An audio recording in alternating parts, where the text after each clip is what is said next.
तापत्रयान्नलनिवारणमाद्यम्लम् वृन्दावनस्थलविहारविनोदलीलम् वन्दे महापुरुषते चरणारविन्दम्। प्रिय बंधुओं, प्राचीन हिंदू शास्त्र में केवल हिंदू शास्त्र में ही नहीं, अन्य देशों के धर्म शास्त्रों में भी इतर प्राणियों के जीव देह की अपेक्षा मानव देह को अधिक उत्कृष्ट माना गया है। महापुरुषों ने मनुष्यत्व, मुमुक्षुत्व तथा महापुरुष संश्रय, इन तीनों का अति दुर्लभ पदार्थ के रूप में वर्णन किया है। कहने की आवश्यकता नहीं कि इन तीनों में भी मनुष्यत्व ही प्रधान है, क्योंकि मनुष्य देह की प्राप्ति हुए बिना मुक्ति की इच्छा तथा महापुरुष या सद्गुरु का आश्रय प्राप्त करना संभव नहीं है। 84 लाख योनियों के बाद भगवान के मंगलमय विधान से मनुष्य देह की प्राप्ति होती है। 84 लाख योनियों में स्थावर जंगम सबका समावेश है। स्वेदज, उद्भिज और जरायुज, इन त्रिविध प्राणियों में जरायुज श्रेष्ठ है तथा जरायुजों में भी मनुष्य श्रेष्ठ है। 84 लाख योनियों में जो क्रम विकास की धारा देख पड़ती है, यह केवल प्रकृति की प्राकृतिक क्रम का अवलंबन करके काल राज्य में अभिव्यक्त होती है। इन सब योनियों में ज्ञान और शक्तिगत जो तारतम्य दिख पड़ता है, उसके मूल में कर्मगत वैचित्र नहीं है, वह केवल प्राकृतिक व्यापार है। एक ही देह में जैसा क्रमशः बाल, यौवन और वार्धक्य का विकास होता है, उसी प्रकार एक ही मूल जीवन धारा में क्रमशः निम्न कोटि के जीव से आरंभ करके अधिकाधिक उत्कृष्ट जीव जाति की अभिव्यक्ति हुआ करती है। इस आरोह क्रम में प्रकृति का स्वाभाविक विवर्तन एकमात्र नियामक होता है। जिस नियम में अव्यक्त सत्ता किसी निर्दिष्ट क्रम के प्रवाह में अभिव्यक्त की ओर अग्रसर होती है, उसी नियम में आज की स्पंद प्रकृति के सहयोग से क्रमशः आधार के क्रम विकास मूलक अपने क्रम विकास के मार्ग में धीरे धीरे अग्रसर होता है। एक विचित्र शक्ति प्रकृति में निहित रहती है और विशिष्ट देह में यथासमय इन सभी शक्तियों का विकास होता है। अन्नमय कोश का पहले विकास होता है। इस विकास से ही असंख्य जीव योनियों का अतिक्रमण संगठित होता है। क्रमशः अन्नमय कोश में प्राण शक्ति के अधिकाधिक विकास के फलस्वरूप अन्नमय कोश की उत्कृष्टता के साथ साथ प्राणमय कोश का भी विकास हो जाता है। प्राणमय कोश के विकास के फलस्वरूप क्रमशः अति जटिल प्राण चक्रों की अभिव्यक्ति होती है। ये प्रसिद्ध है कि आत्मसंबित पहले प्राण में परिणत होकर देह के भीतर व्यापक भाव से क्रिया करती है। ये प्राण शक्ति की क्रिया विभिन्न श्रेणियों में विभक्त होती है, परंतु इन समस्त शक्तियों के संचालन के लिए विभिन्न मार्ग आवश्यक है। इन सब मार्गों को नाड़ी या शिरा कहते हैं।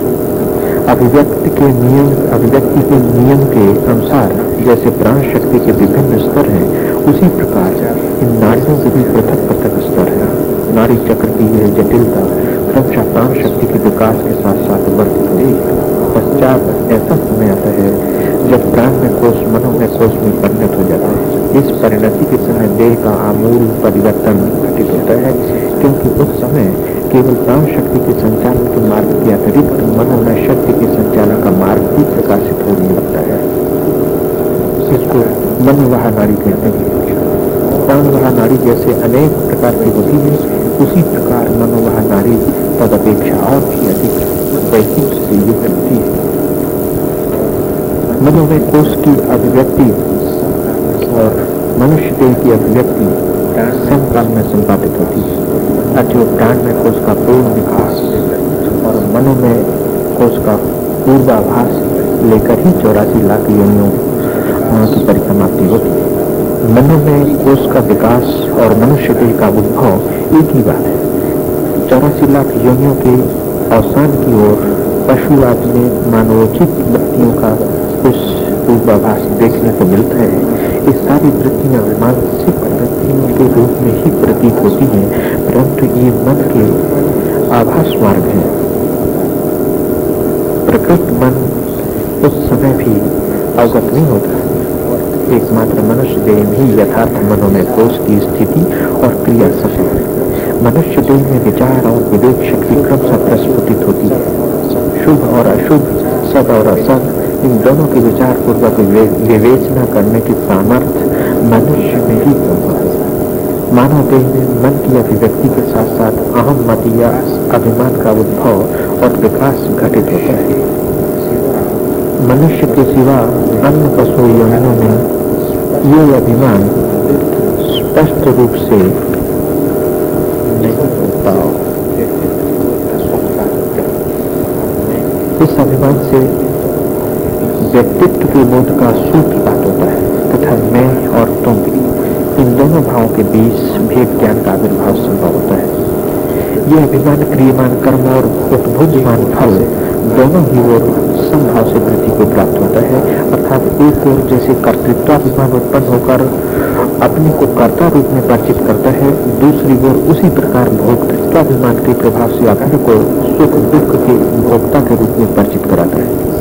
कर्म करना और कृत कर्म का फल भोग करना दोनों के मूल में एक के साथ तादाद बोध अविवेक के द्वारा उत्पन्न हुआ है, और यही एक ओर जैसे कर्मानुष्ठान में प्रवृत्ति का हेतु है, दूसरी ओर उसी प्रकार कर्म फल भोग का भी हेतु है। ये सांसारिक जीवन का वैशिष्ट्य है।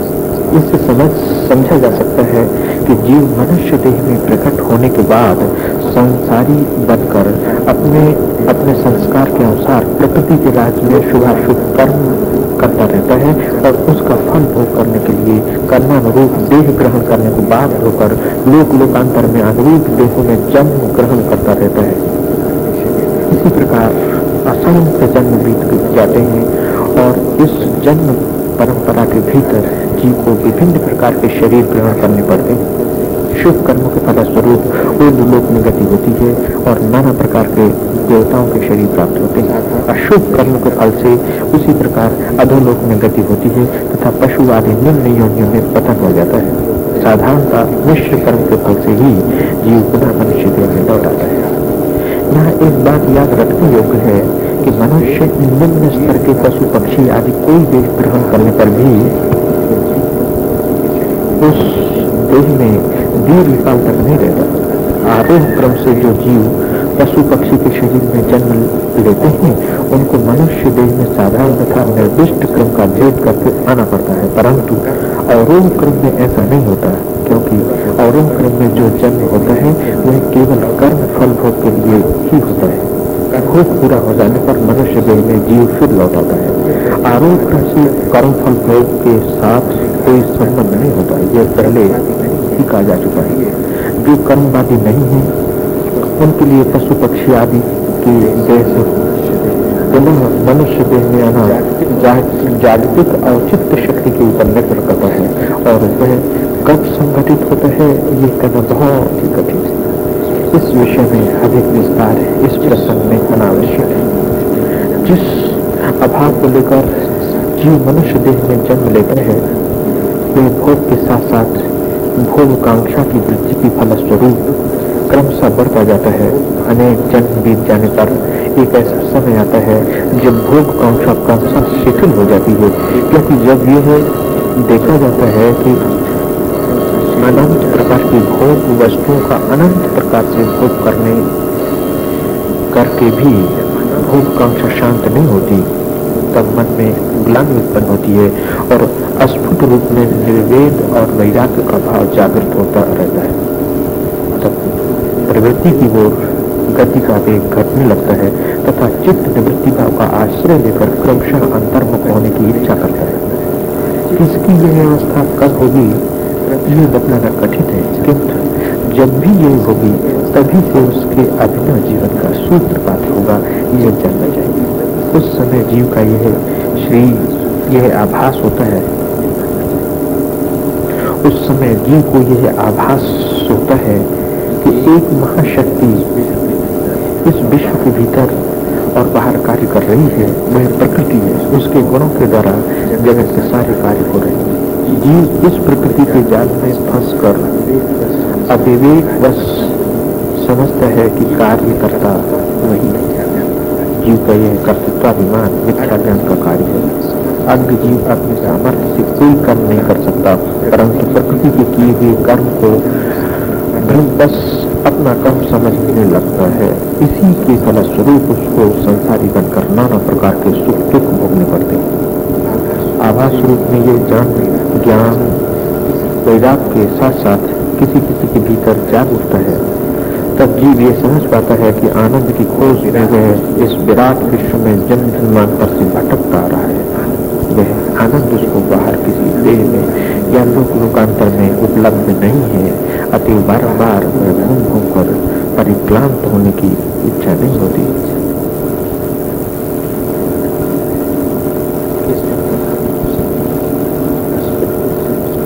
अतः बारंबार बाहर घूम घूम कर परिक्लांत होने की इच्छा नहीं होती, परंतु वह आनंद है कहाँ, इसका पता उसे नहीं होता। स्फुट रूप से उसके हृदय में आनंद का यह संवाद प्रस्फुटित हो उठता है और वह जान लेता है कि वह ध्रुव सत्य है, परंतु इसकी प्राप्ति के लिए कौन सा मार्ग ग्रहण करके किस प्रकार अग्रसर हुआ जाए ये उसकी समझ में नहीं आता। दिन प्रतिदिन व्याकुलता बढ़ती जाती है तथा वैराग भी तीव्र होता जाता है। साथ ही इस अखंड विश्व में वह अपनी क्षुद्रता का भी अनुभव करता है, परंतु जब तक मार्ग का संधान नहीं पाता तब तक अग्रसर नहीं हो पाता। यह आनंद ही वस्तुतः उसका स्वरूप है और इसका संधान पाने के लिए ही उसको समस्त जीवन लगा देना चाहिए। इस बात को वह समझ लेता है। भगवान के भक्त महापुरुषों ने जिस मुमुक्षुत्व की बात कही है वह इसी समय उदित होती है। जिस प्रकार 84 लाख योनियों के बाद मनुष्य देह की प्राप्ति दुर्लभ है, उसी प्रकार वैराग का उदय और आनंद स्वरूप निज आत्मा का परिचय प्राप्त करके माया जाल से मुक्त होने की आकांक्षा भी दुर्लभ है। यह आकांक्षा ही मोक्ष है। समस्त सत्पुरुषों ने इसके बाद महापुरुषों के आश्रय की बात कही। ये महापुरुष ही सद्गुरु तथा भ्रांत जीव को स्वस्थान में लौटाकर स्वरूप में प्रतिष्ठित करके करने के अधिकारी हैं। आचार्य ने सद्गुरु प्राप्ति को अत्यंत ही दुर्लभ वस्तु माना है। यह सब सत्य है, परंतु यह भी सत्य है कि दुर्लभ मनुष्य प्राप्त करने पर उससे भी अधिक दुर्लभ वैराग और प्रवृत्ति भाव तथा मुक्ति की आकांक्षा प्राप्त करने पर सद्गुरु की कृपा की प्राप्ति अत्यंत दुर्लभ होने पर भी अवश्य भागी है।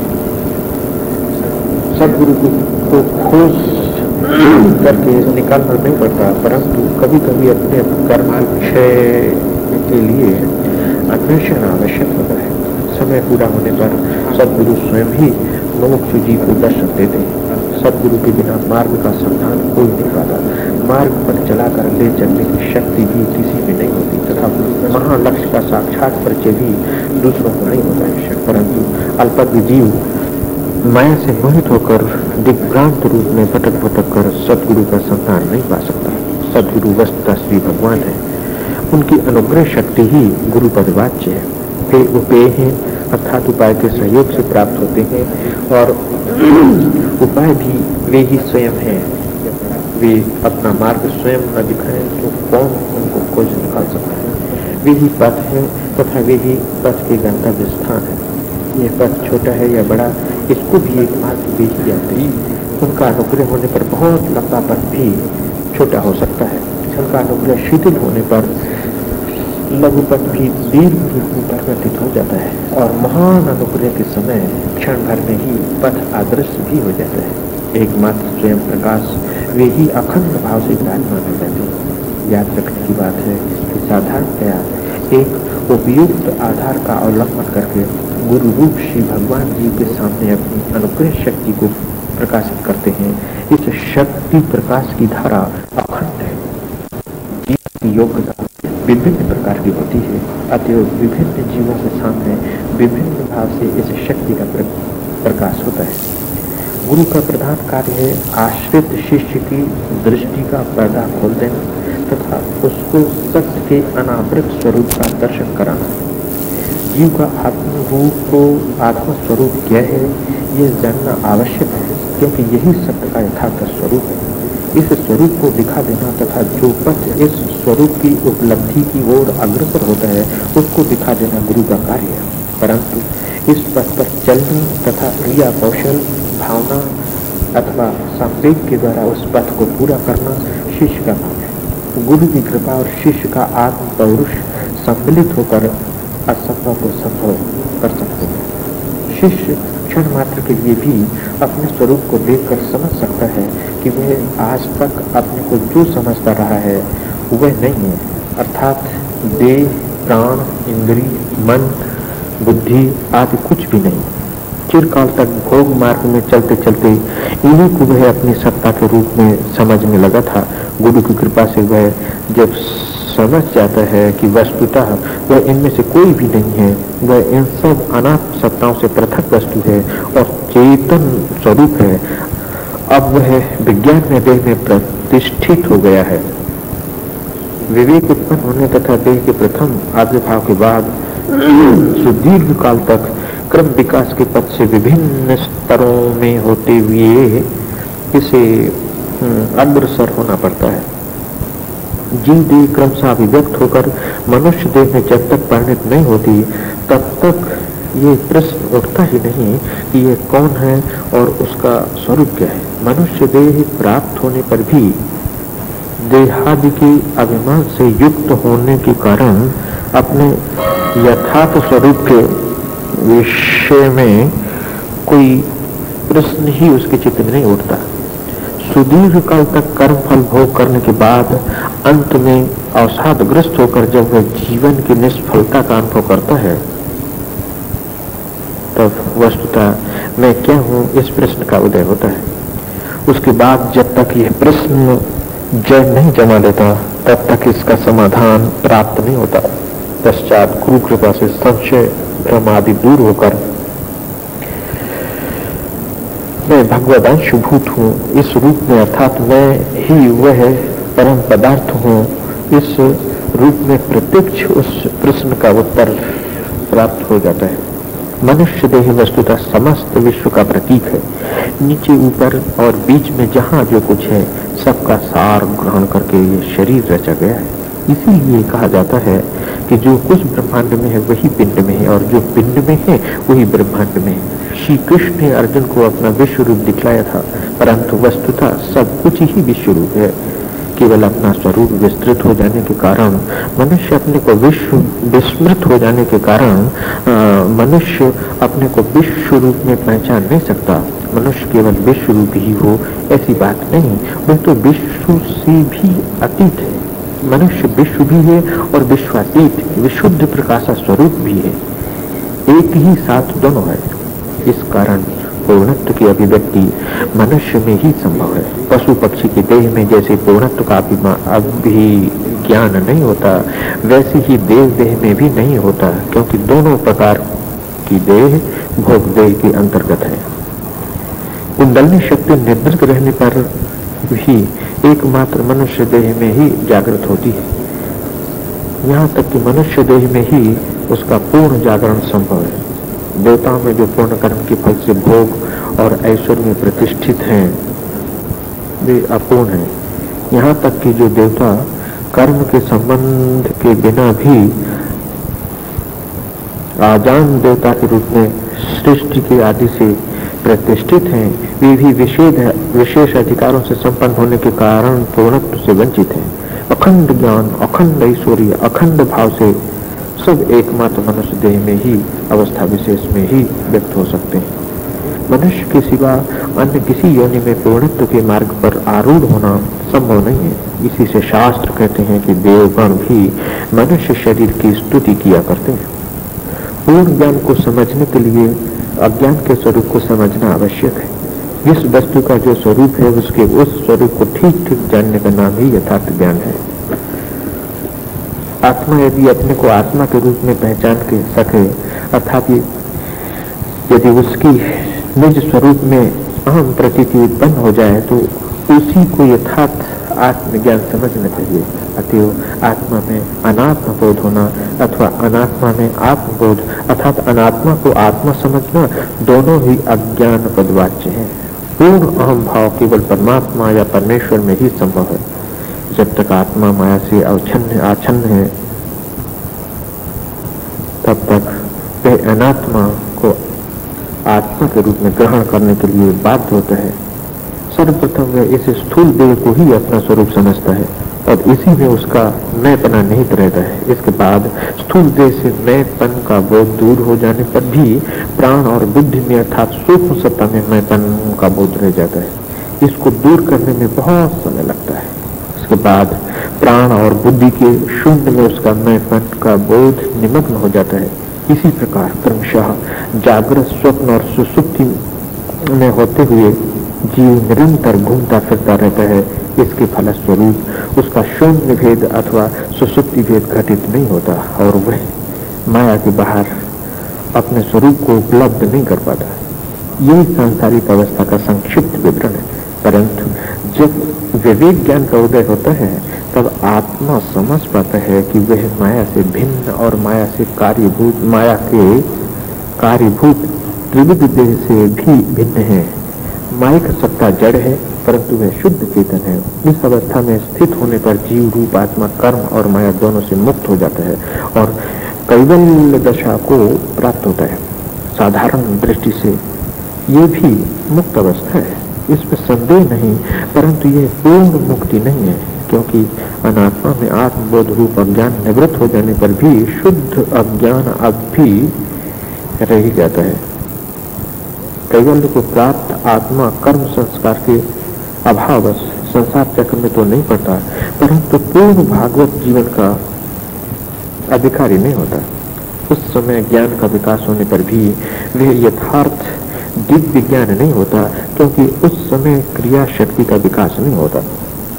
वस्तुतः पूर्ण चैतन्य स्वरूप ज्ञान और क्रिया अभिन्न होते हैं। अतएव महामाया के उल्लास रूप शुद्ध अज्ञान की निवृत्ति जब तक नहीं होती, तब तक जीव कैवल्य रूप मुक्ति को प्राप्त होकर भी दिव्य जीवन के मार्ग में पदार्पण नहीं कर सकता। सदगुरु की कृपा के बिना पूर्णत्व का पथ उन्मुक्त नहीं होता। गुरु की कृपा से जब वह मार्ग प्राप्त हो जाता है, तब जीव भाव अर्थात प्राकृत भाव कट जाता है तथा दिव्य और अप्राकृतिक भाव का उदय होता है। उस समय क्रमशः चैतन्य शक्ति की अभिव्यक्ति होती है। अनात्मा में आत्म भाव कर जाने पर भी अब तक आत्मा में अनात्म भाव नहीं कटा था। दिव्य ज्ञान के उदय और विकास के साथ साथ आत्मा में अनात्म भाव रूप शुद्ध अज्ञान कटना प्रारंभ हो जाता है। यह अज्ञान जब पूर्णतया अवच्छिन्न हो जाता है, तब जीव अपने को पूर्ण और परमात्मा के निकट समझता है। उस समय बोध क्षेत्र में अनात्म भाव बिल्कुल ही नहीं रह जाता। यह शुद्ध आत्मा अपने को विशुद्ध भगवद अंशभूत आविर्भूत अष्ट गुण स्वस्वरूप में स्थित देखता है। अर्थात ऐसा अनुभव करता है कि मैं अपने इष्ट के अत्यंत निकट हूँ, प्रकृति के बंधनों से सर्वथा मुक्त चेतना स्वरूप हूँ। यही चित्त शक्ति की पूर्ण अभिव्यक्ति है तथा परमात्मा के साथ जीवात्मा के अभेद की प्रतिष्ठा है।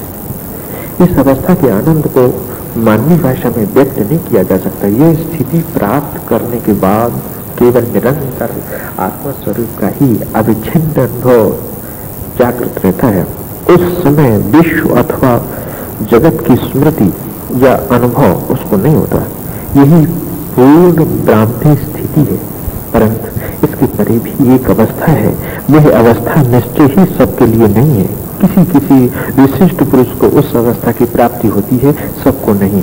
उस अवस्था में जगत का बोध फिर लौट आता है, परंतु यह पूर्वोक्त ब्राह्मी स्थिति की प्रतिकूल अवस्था नहीं है, क्योंकि ब्राह्मी स्थिति की अखंड अनुभूति कभी लुप्त होने वाली नहीं।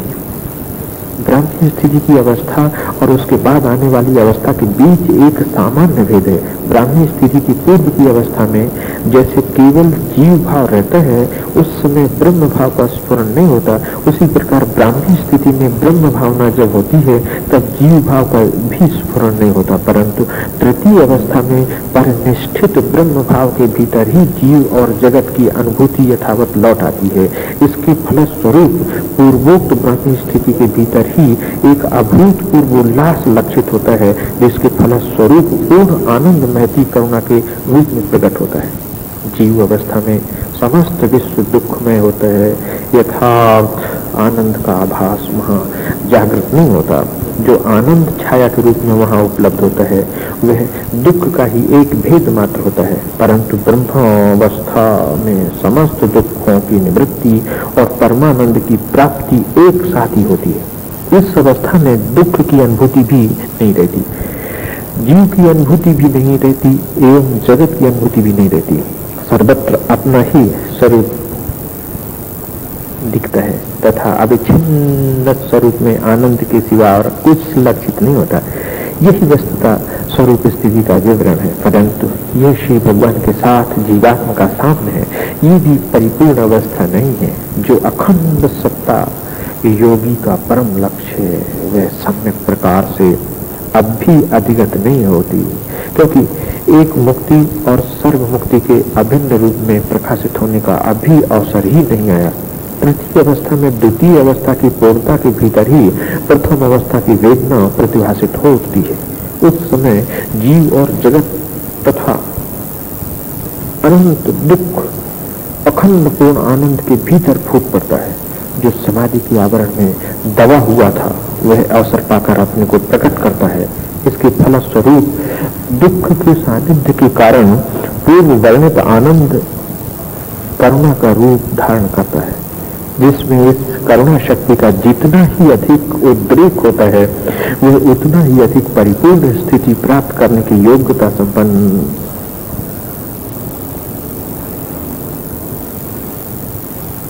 परिपूर्ण स्थिति प्राप्त करने की योग्यता से संपन्न होता है।